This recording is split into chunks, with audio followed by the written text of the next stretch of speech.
I'm going to start by introducing a new phrase, TQ industry. TQ stands for trans and queer, because it's not LGBTQ alphabet soup. It's trans and queer. They've hijacked and made up other letters, but really, it's all about trans and queer. Industry, because it's not a community.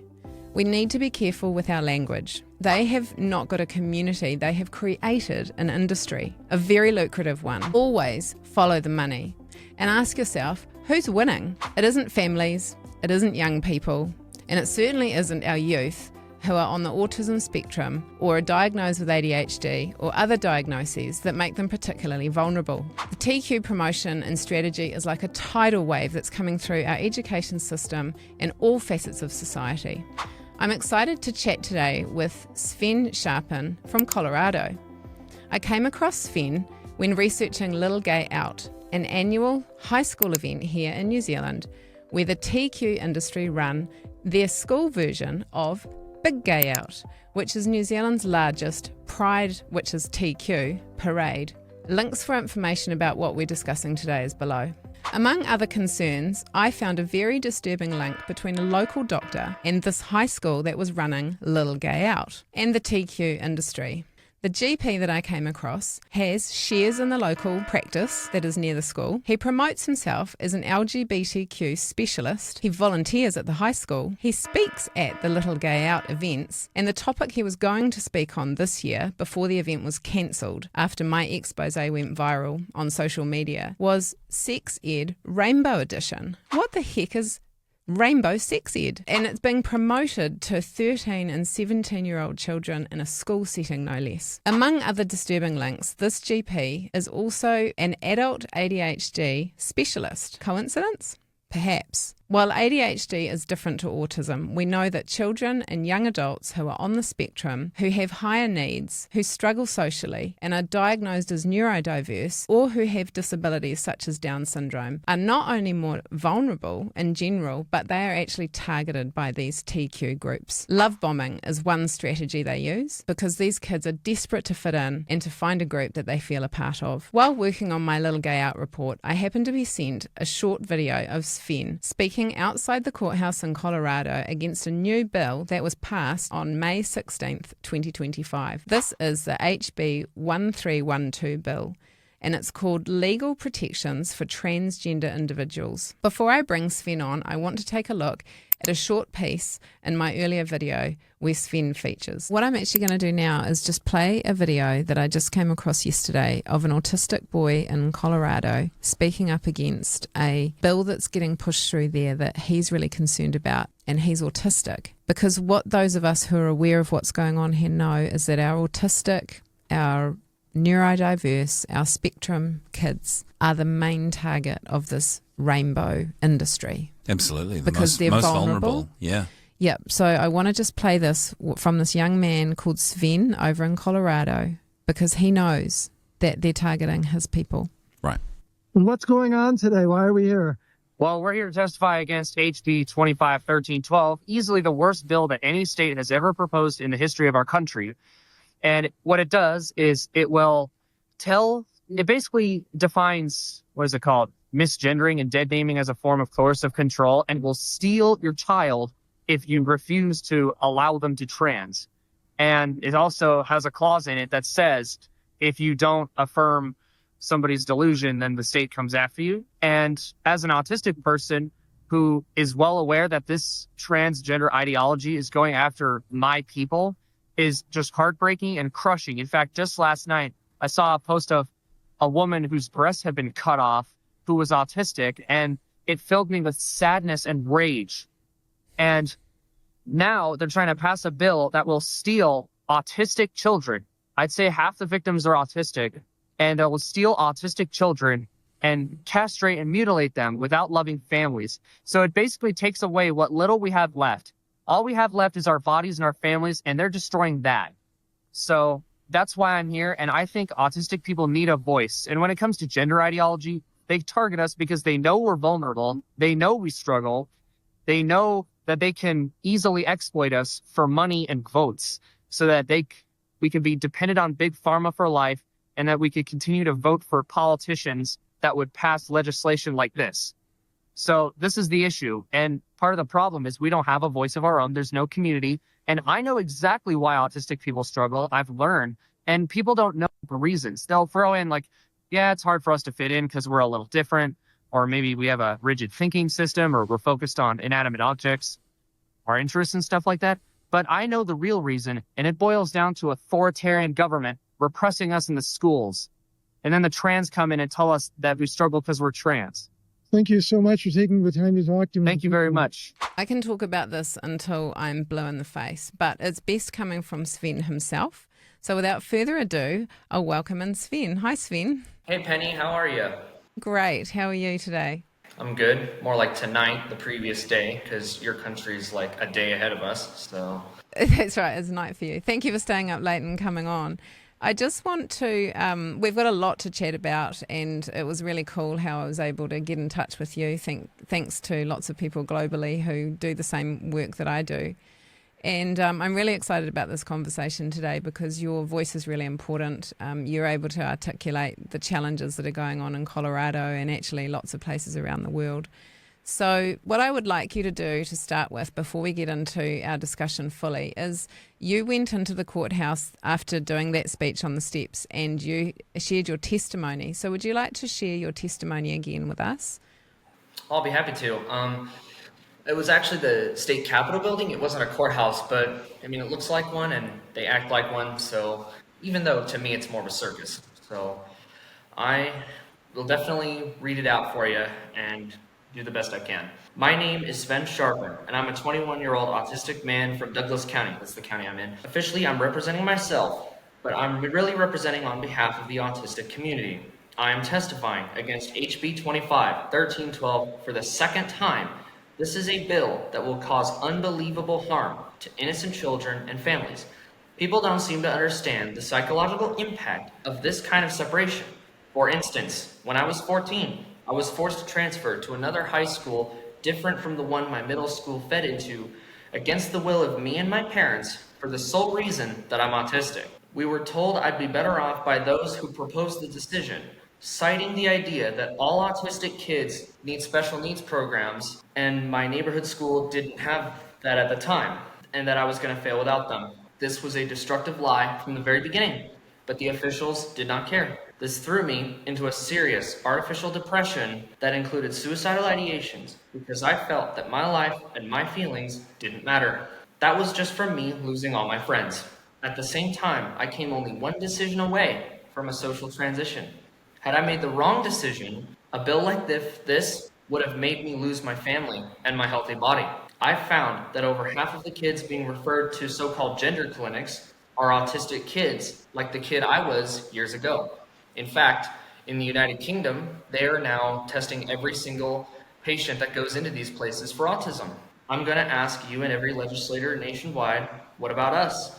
What about the millions of autistic youth who arguably struggle more than any other community? No matter where on the spectrum you are treated as if you are, quote unquote, severely autistic by the medical and education systems. And this has caused unimaginable harm to millions of able, capable, loving autistic youth. If that isn't enough, the trans ideology you're pushing is now destroying what little we have left. Our loving families and healthy bodies. We've been abused and neglected beyond anyone's belief. So why isn't there anyone fighting for us? Do we not matter to anyone? We autistics deserve so much better and should have the right to live normal, loving, connected, involved, hardworking, beautiful lives. This bill labels misgendering and dead naming as coercive control. If anything is coercive control, it's forcing us to adhere to a totalitarian ideology with the threat of losing our families and our businesses. Everything about this bill violates our right to free speech and our right to grow up whole, loved, and connected.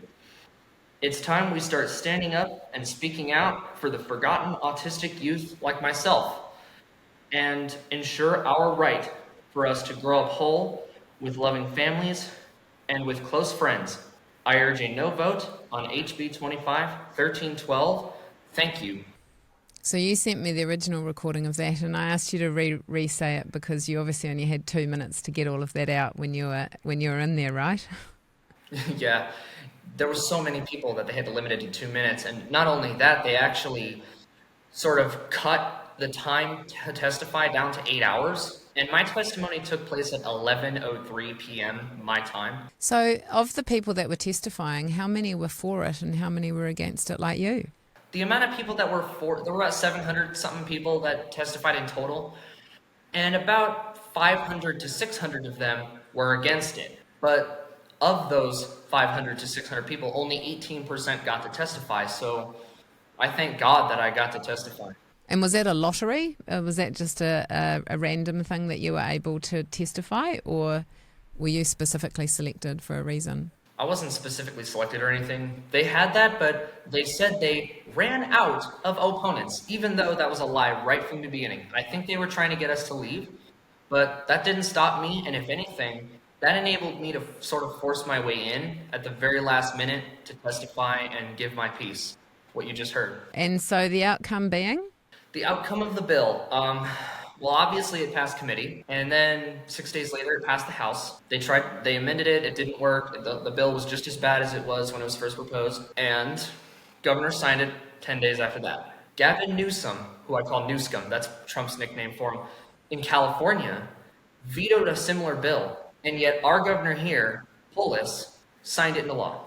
He has proven that he is worse than California. We hear his name being called that here in New Zealand as well. Can you tell me how Trump's executive orders that seem to be putting a lid on this stuff, can you tell me what the effect or lack of effect that has at state level, that this has still gone through after he's been putting executive orders out saying that there's no funding for trans stuff and things like that? Well, about that, Donald Trump signed the executive order on January 28th. But on February 13th, a judge who I call a radical left activist in a judge's outfit and position blocked the executive order, so allowing the whole trans thing to resume. I've seen people like Center for American Liberty, Chloe Cole posts about this a lot. Hasn't had an effect because it was blocked by one person who goes against the will of 77 million people. So judges in each state can block an executive order in their state? Pretty much, and that's why we need to pass legislation to solidify these so that states can't pass stuff like this. Wow, and that's a longer process, right? Pretty much. I'm not sure about what process you're talking about. Like to get legislation moved through rather than just it being executive order. Yeah, to solidify it, you have to pass legislation at the federal level. And even then, that doesn't always work, considering Colorado was one of the first states to legalize weed, and it was federally illegal, but the state did it anyway, and even today we're still called weed state. So what we're going to do is just unpack some of the key parts of your testimony there, because there's so much that we can talk about. There was some really key parts of your testimony that I want to draw out and get you to explain a little bit about so that people can hear your story. And obviously you're representing the voice of autistic people that you know. I know from talking to people here in New Zealand, and I know it's happening obviously everywhere in the West where they're pushing all this trans stuff on kids, that we know that autistic people and other people on spectrums and things like that are being targeted. So I just think that your voice is so important in this. You're very articulate in how you're able to explain your own situation. So the first part that I want to just tease out with you is you talk about that you were forced to move school. Can you explain what happened there? Oh boy, I could talk about that all day. This was 7 years ago, by the way. I was 14. What basically happened was it was the closing semester of 8th grade, and I had spent the last 4 years up to that point building relationships. And I realized at that time that I wanted to hang out with them outside of school. I wanted to have the friends. I didn't want to be stuck at the house all day. And so I wanted to do stuff with them in high school.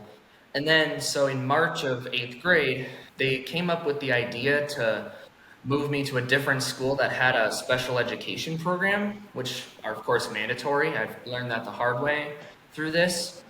And from the very second, this idea floated around for years up to this point, but that was when they got serious about it. And I was like, you guys aren't gonna do this. That's insane. And the people I saw at that, it was an IEP meeting, and IEP is known for having a lot of problems, but that's a whole thing entirely. Most of the people there were probably in their 50s and 60s and unselect, I should say, by whoever the superintendent is or by some person who selects the special education board, and that's who made that decision.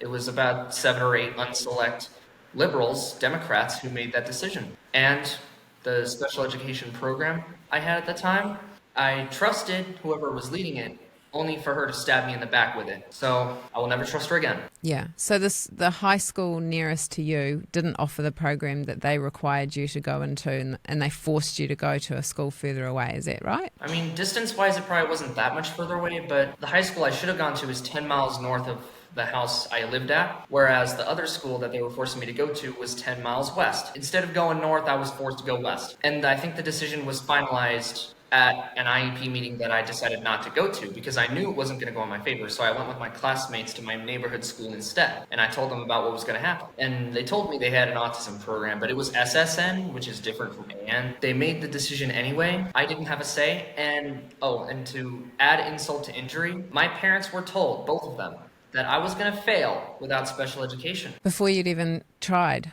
Before I even tried to go without it. And so your friends, because it's really important to you that you stay with your friends, right? So that was the biggest problem, was it? That you were being told by the state that you couldn't go to the school that your friends were going to be at? Pretty much, yeah. And friendship is the most important thing in any child's life. It certainly is. And you were talking to me earlier off air, and especially when you're autistic, because that can be a challenge sometimes, and what you really want is to have great friendships. So they've actually caused more harm and distress to you by forcing you down a road when actually they're putting a system in place that they're saying is trying to help you. Oh, exactly. And they're not taking into account the social aspect of what helps you, right? That's correct. That's exactly right.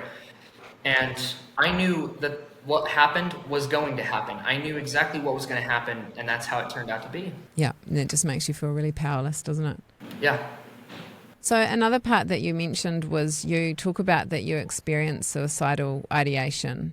Would you be happy to share just a little bit about that? Like, did that happen? Did you become that distressed because of these situations that were being forced upon you? Yes, that is correct. The suicidal ideations came from the resulting depression that came about from this. So being forced to go to a school that wasn't where you wanted to go to.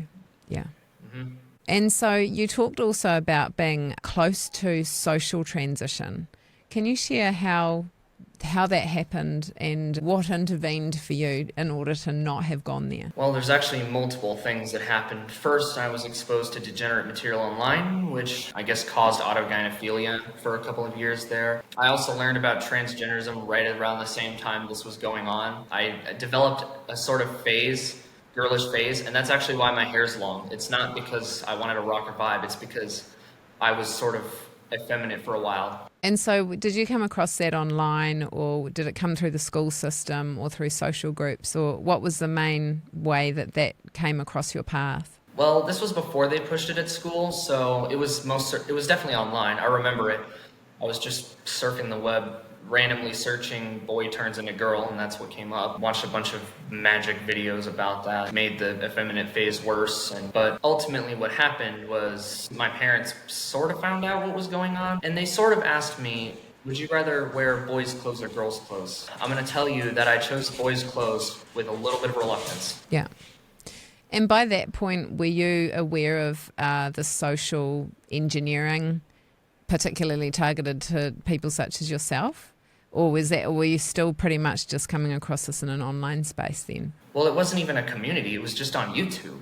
I didn't have any trans friends. Okay, so you weren't talking to others about it, yeah. No. So what attracted you to it? Were you feeling uncomfortable in your body? Was it curious? What was it? Well, mainly curiosity, but I did actually have discomfort in my body mainly from like the acne and stuff, and from a bit of an early puberty. My puberty really started at like 11, and by the time I was 13, I think I was already in like Tanner stage 4, and I was already taller than my mom. And I remember in the sort of 8th and 9th grade border, around the time this was happening, being taller than a lot of the boys, but being roughly the same height as the girls. So, I mean, if I had learned about things like puberty blockers at the time, I would have most certainly been put on them. Yeah, well, that was my next question, is given that you're 21 now, if you were 14 years old now, or 13, or even younger in puberty blocker age, if you were having those thoughts and coming across stuff online, and then there was a LGBTQ or rainbow club at school, yeah, it would have been quite a different outcome, I think. I'd be a detransitioner right now. End of story. Yeah.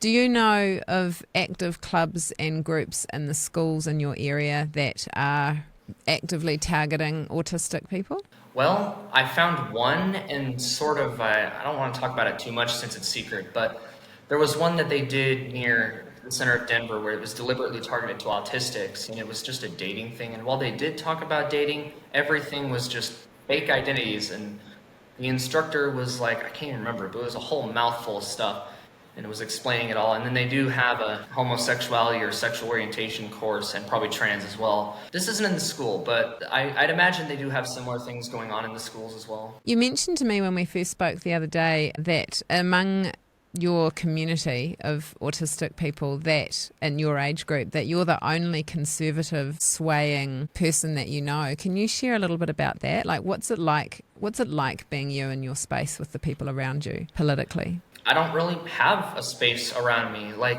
the only space I have around me would probably be some of the autistic detransitioners I've met over the internet. So folks like Chloe Cole and Laura Becker and Simon and Maya Price and a few others, but they're not in my area, of course, and they're always traveling, especially Chloe. I mean, she's busy. I can't even really talk to her much. Yeah, so most of those detransitioners are autistic. Is that what you're saying? I'd say at least half of them. So another thing that you mentioned in your testimony was you talked about what's going on in the United Kingdom. Can you expand on that? Well, I'm not sure I have much to say about it, but I have heard a lot of stuff in the positive direction regarding this coming from there. Like, their Supreme Court ruled that men pretending to be women are not, in fact, women. They are men. So that's huge for them. And I also mentioned earlier that the NHS in Great Britain is testing every trans patient that they come across for autism, which is another big thing they're going to need to do, because before this, no one ever tested for any comorbidities. Yeah, it was really interesting when you said that, because the question that came up for me when you said that was, well, what came first? I would say the British Supreme Court decision came first, because I heard about the testing for autism thing later. Right, okay, yeah. Well, I was actually sort of meaning what came first, being autistic or being trans, because, you know, kids are diagnosed with autism. Were you diagnosed when you were little, like about 2 years old, is that right? Less than 2. It was a couple months before I turned 2. About the whole which comes first, autism or trans, it really could go either way. Like, if you're diagnosed with autism first, the system abuses you and you look for fitting, and then trans comes, and then that whole thing happens. Or you're undiagnosed, but you know you're different. Chances are you're probably still going to be diagnosed with something else. Like Chloe Cole was diagnosed with a learning disability and ADHD, and I'm sure that did not help through the system. So you're still going to have some issues, which will then lead to wondering why you're different. And it's even worse when you don't know what it is. And it's much easier for girls to get diagnosed with gender dysphoria than with autism. And it's much easier for girls to get diagnosed with gender dysphoria than with autism. It happens a lot to undiagnosed autistic girls. And of course, most of them go on a detransition. Well, it's really interesting what you said there, that most people are getting diagnosed with gender dysphoria when they should actually be being diagnosed with being autistic. Because maybe there's more money in it if they diagnose you as gender dysphoria. Well, there's money in it either way. I mean, the whole, autism diagnosis has shot up from 1 in, 100 or so 15 years ago up to 1 in 30. And, we got RFK Jr. looking at that. And I've actually found some of what it is, and they're handing out diagnoses of autism mainly to boys who don't exactly fit in, those who are maybe weird, those who are lonely or isolated or abused, something like that, falsely for the sake of getting more money. Even though gender dysphoria probably provides them more funding, but there's a fraudulent aspect to all of this. Yeah, and it's interesting you say that, because I want to come to that soon and give you an example of what I've found here in New Zealand. But we have parents of school-age kids now in New Zealand saying that kids are getting diagnosed with all sorts of things. Like, there's all this surveying going on in the schools right down at junior level, and your kid's got some sort of a label, at least one. So whether it's neurodiverse or autistic or whatever it is, which wasn't happening a few years ago. So yes, RFK is looking into some of that, but there's also, I feel that, like what you were saying, sometimes kids, we're all different. We're not meant to all fit into a box of behaviour. And so I just wonder whether there's a lot of poor kids out there that are being diagnosed when actually there's nothing wrong with them. They're just active, their brains are active, they don't like concentrating on stuff because it might be a bit boring, or their brains might be working faster than what they're having to put up with at school. I mean, what are your thoughts on that? Starting with they're diagnosing kids left and right, I mean, this labeling system as a whole just sucks. We should all just say we're a part of whatever state or country we're in, and there should not be any distinguishing between groups and treating them different based on label. That is completely unacceptable. I actually talked about that in my video where I played the video of you, and then we chatted about it after I wiped the tears from my eyes, because it's so heartbreaking because we know this. But we all bleed the same blood. We're all in this space together. We've all got to get along. And the more that they label is actually discrimination, because even if you think of discrimination as far as when you discriminate between one flavour and another, you're making a discrimination because this is different to that. What they're doing is they're doing that across the population and saying you fit in that box there, and you fit in that box there, and therefore we're all different. But how we get along and how we get through this is to go, well, we love each other's differences, we're not going to judge them, but also we're not all that different, because most of us want the same things, right? Most of us want to be happy, we want to have great relationships, we want to have enough abundance to be healthy and well and to get along and to be able to spend time doing the things that we're passionate about. I would say that most people probably want that, regardless of what label that they're carrying, right? Well, that's exactly right. And one of the things that the big pharmaceuticals of the world don't know is that we autistics experience the same emotions and the same desires as the rest of the population. And they don't think we do. So they treat us based on what they think autism is, which is dysfunctional, hyperactive, can't do anything for yourself kind of person. And I'm living proof that that's a complete lie. Well, I'd just like to say, since I met you a few days ago, you've been a dream to work with. Like, I was like, man, I'd employ you in a heartbeat, because you're efficient, you're articulate, you get done what you say you're going to get done, and you're really fast at replying. Like, I wouldn't, if I had have met you and if you'd applied to a job for me, I wouldn't have known that you were autistic. I would have just thought you were a great young man who's passionate and interested in things. You know, that's what this labelling is making a disability out of someone's quirks or not being typical. But who wants to be normal anyway? Exactly. And like this whole, you described that you'd hire me in a heartbeat because I've been able to prove my skill. You call it an autistic trait. We're always good at something. We've got pure merit. But the businesses in the world, I'm sure it's worse in your country than here. I mean, Trump's getting rid of the DEI stuff. But I've had this issue for the past 3 years since I graduated high school, that there is no way to prove your skill. So you apply to something and then they just never call you back. So you could apply to 1,000 places, and the only places that call you back are not what you're good at. Why do you think that is? Because they don't really hire based on merit anymore. It's sort of reverted back to a sort of like the situation immediately before the French Revolution.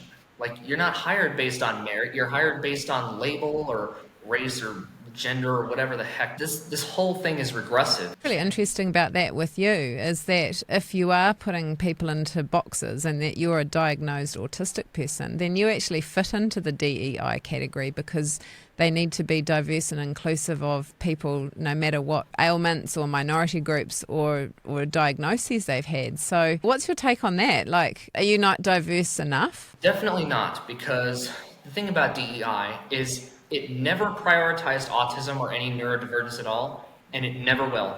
And I do not think that it will ever see us as worthy of protection. That's a horrifying thought, isn't it? Yeah, and I wanted to bring something up, that this whole like gathering people into labels thing, it's bad enough, but I'm gonna tell you right now that where the direction where hopefully it's slowed down, but the direction that the trans are pushing us in is, well, trans activists are pushing us in a direction where if the amount of autistics saying they're trans is too high, I'd say 50% or so is the tipping point. We're probably at about 40, which is a lot. Then society will presume all, like including myself, autistics are trans, and will begin to treat autistic children as such. So you'd have a situation where little boys with autism will be forced to wear a girls' school uniform in a school that has uniforms. Even if they don't want to, they could even go as far as to force us to take transition procedures against our will And then if we refuse to comply, then we're hateful and transphobic and all sorts of horrible things. And like, if that finds its way into the final system, it's the end of autism as we know it. In fact, I was writing a book about this a year ago called Autism, where it describes a lot of this and what we're talking about here. And I meant to finish it last year, but I've learned a lot in this past year. So that'll be helpful to upgrade the book. And I want to publish it at it's been on a hiatus for a while, but it'll be a very big time important thing. And I thought about writing more stuff too, but they're still just ideas for now. Well, and there's so much that's coming to light. It's so horrific when you explain what you just said, because if the adults were in the room and if people weren't putting pharmaceutical and political ideology first, this stuff wouldn't even get any traction. Like, it's just insane to think that, to switch it, like you say, to the thought where a medical professional would assume that a child is trans if they're autistic. Now, there is no such thing as a trans child. And so that's a real call out to people in the health and medical industry to actually listen, because we know what you're up to. We know that there's money behind this. You know, there's definitely not the well-being of children behind this. And I actually shared a video this morning that came out of Ireland, the Natural Women's Council over there. They just did a conference that the trans activists tried to shut down, but they get it going anyway. And a young man went and spoke, and he exposed the organisation there that pushes all of this stuff through school. And he actually showed in his presentation what happens when people have their bottom surgeries, and, you know, comparing that to what wellbeing is. And it's a complete abomination. The more that people see what is actually involved and the fact that it's all experimental, there's no long-term health data, and that all the people that have had these horrific surgeries, this mutilation of their genitalia, that have got very terrible health outcomes, let alone mental health outcomes. It's hard to believe that it's still gaining traction and that it hasn't been dealt with yet. I know there's, like, Ireland has a neurodiverse, and they said there's no ND without LGBTQ, ABC, Russian, backwards N, backwards R, Chinese character, plus. So, and that's a complete lie. It's shocking. Now, you've given me a bunch of links. We'll bring up one or two of them. Okay, so we're going to have a look at Autistic Women's Network, AWN. So talk me through what you want to say about this group. I went through the Wayback Machine and looked at what their site looked like in early 2010, so like 10 to 15 years ago. And it said Autistic Women's Network, talked about autism and girls and stuff. And now, not only did they put non-binary in 2018, but they care more about trans stuff than about autistic stuff. So it's not even that it's no longer a women's network. It's not even an autistic network anymore. Yeah, so I've just opened up a page on here. It's Give Out Day and Disability Justice, Reproductive Justice, Gender Justice, and it's all the rainbow colours. So yeah, you're right. These organisations have all been taken over, right? Every single one of them. It's like maybe it's the next step of the lesbian and gay movement, where they took over that, and now they're taking over the autistic and the neurodiverse. We'll put a bunch of links below to some of the other organisations that you've shared with me, and people can go and have a look for yourself, because once you start to see the fact that it's the same, it's kind of like the same imprint is everywhere, right? It doesn't make sense to people. If you are neurodiverse or autistic woman, you just want to go along to that group because you want to get support because you're a autistic or neurodiverse woman. You don't want to get funneled. You don't want to talk about your gender, right? Yeah, exactly. And I meant to bring up that there's this sort of divide in our community saying we should support certain groups and completely ignore others. So like Autism Speaks is very infamous and controversial, and then they say go to ASAN or the AWN or the other ones that they say that have been taken over. But if there's one thing that they have in common, they are all in on gender ideology. So look at Autism Speaks, which is allegedly the horrible eugenicist organization, or ASAN, the Autistic Self-Advocacy Network, that's what it stands for. And what they say about trans is literally the same. ASAN, you're told, is run by autistic people, and says, but they're one and the same for gender ideology. So what we need, considering, and I can't even find an autistic women or girls network anymore. I mean, it's bad enough we autistic guys don't really have anything, but the women are even worse off. So, like, and the reason we don't, it's because we used to have autistic women's organizations, but we don't anymore. And we haven't for years, which is something I want to try to bring back, is bring back a autistic women's support page on the 501c4 nonprofit that I want to do, which I'll talk about later.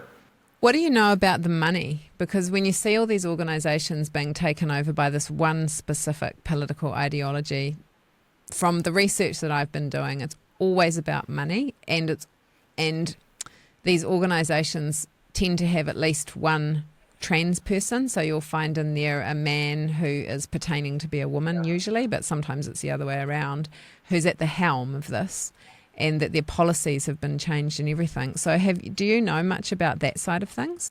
Well, I haven't done a whole lot of research, but they invite these probably so they can get more funding from these left-wing organizations, probably going all the way up to the UN and Soros. All it really takes is one trans or non-binary staff member for the entire organization to be completely compromised. It doesn't matter who's necessarily in charge, but when they're told they have to be inclusive of trans, the entire organization is compromised, and it's no longer our friends. Yeah, and I've heard that how that happens too is that someone in the organisation might have trans their child or have a trans child, and then it is a no-go topic that everybody else in the workplace is not allowed to criticise or question or have a thought about it, but everybody has to pander to that one family because that's the decision that they've made. It's frightening how common sense and free speech is shut down over this topic. And I've done a bit of research into that. I've got there's a book here in New Zealand that's been published which says if you speak out or question this topic, you are a fascist and a Nazi. And that's in a government-funded document. Yeah, well, that sounds an awful lot like our country and every other Western country. And let's be honest, probably any country that gets funding from the UN. So even like Latin America is getting all caught up in this as well. And like some Eastern Asian countries maybe at some point soon. Like Taiwan, I hear, is trans athletes on their Olympic team. So supposedly a country we want to protect. Yeah, no, it's a crazy situation that we're in. So tell me what, you say it in your speech too, but tell me what autistic people want. To put it simply, normal life. Close friends, loving family, romantic relationships, stable, fitting career, and overall, just to be loved just the way God made us. Well, that sounds pretty much like what all of us want. Well, exactly, but like there's just so much external state-sponsored interference that when you're autistic, your development is stagnant, you are segregated even if you do go into normal classes, you're surveilled the whole time, and the system treats us in a way where it's hard for us to make relationships. Not to mention there's the whole cultural perception of autism is the one that Big Pharma promoted, and it's the only one that fake news will cover. So you hear about someone with autism, probably a profound disability, never high functioning, never someone like me.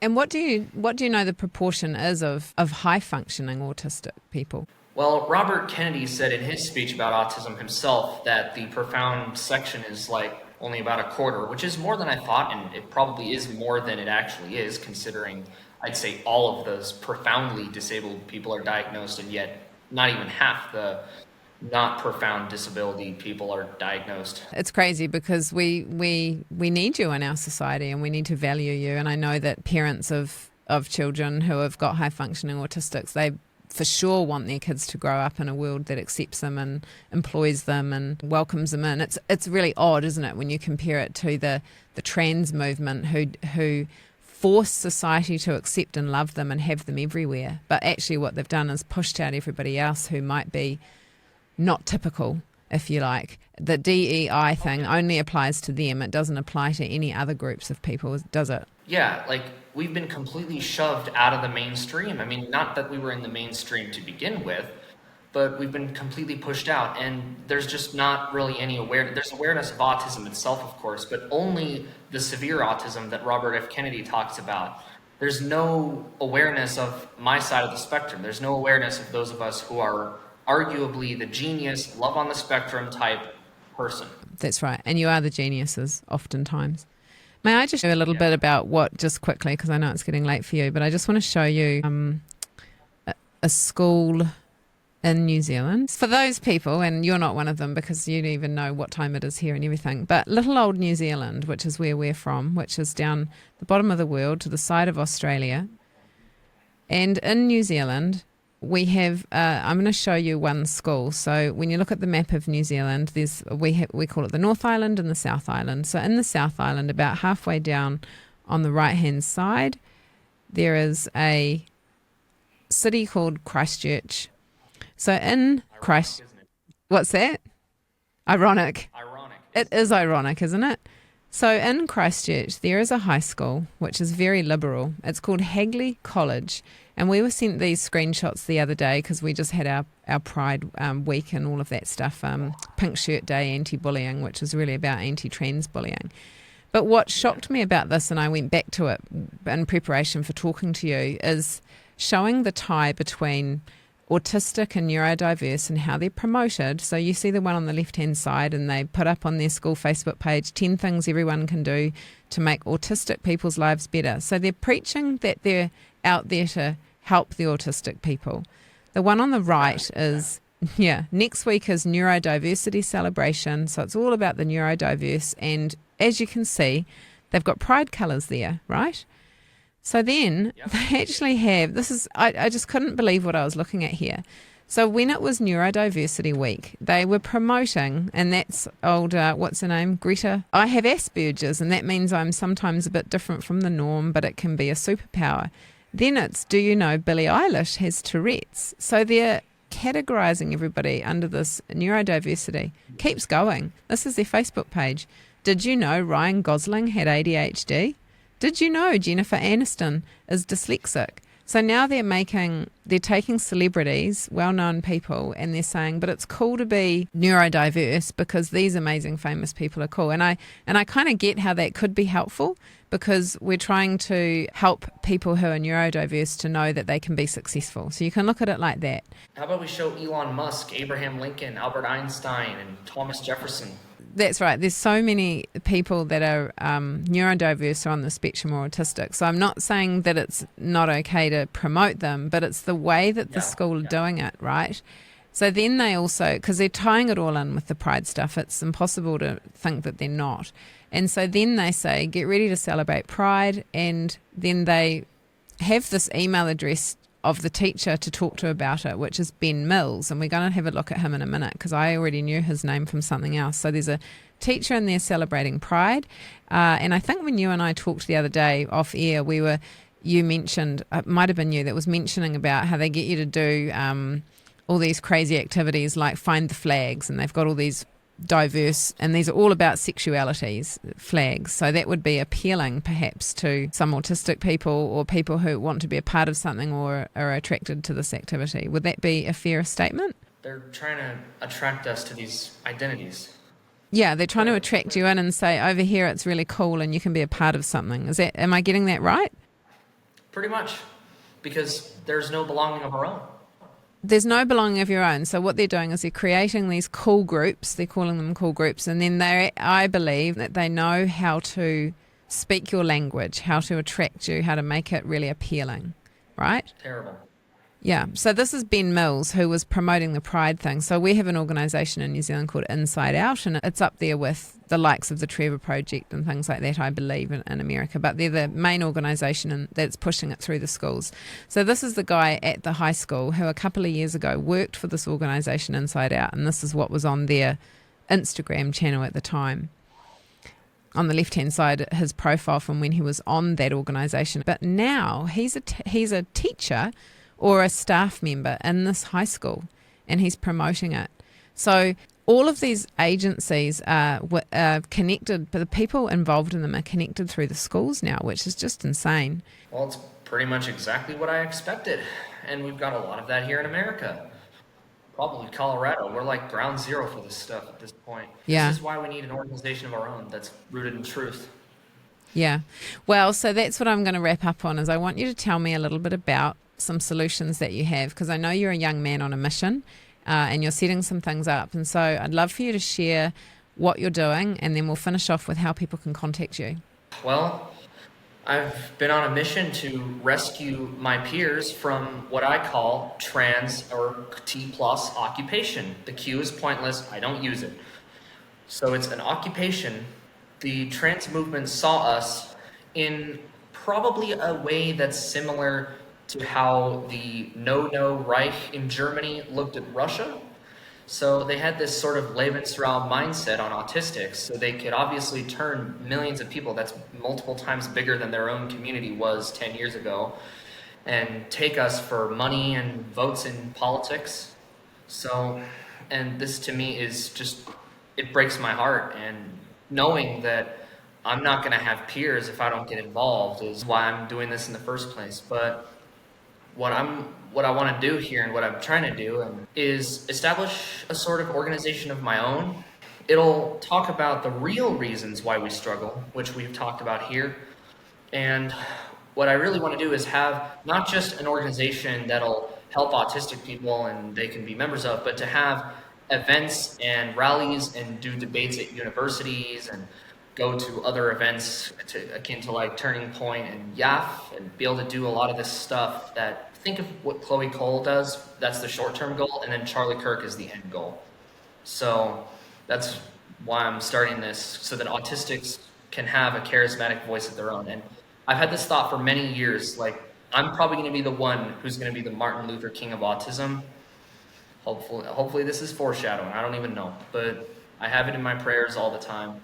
But Well, ultimately, I got goosebumps when you said that. So you're probably on the money. And I live in a space where people are so compelled right now with what they see going on and whatever their focus area it is, that they look around and they think, I've got an idea of something that needs to be done, and then they see that no one else is doing it, and then they step forward. And so when I talk to you, that's what I hear with you. I mean, you are that person because you think that you are that person, and you've got the tenacity and the drive and the purity of heart to do it. So your heart is good.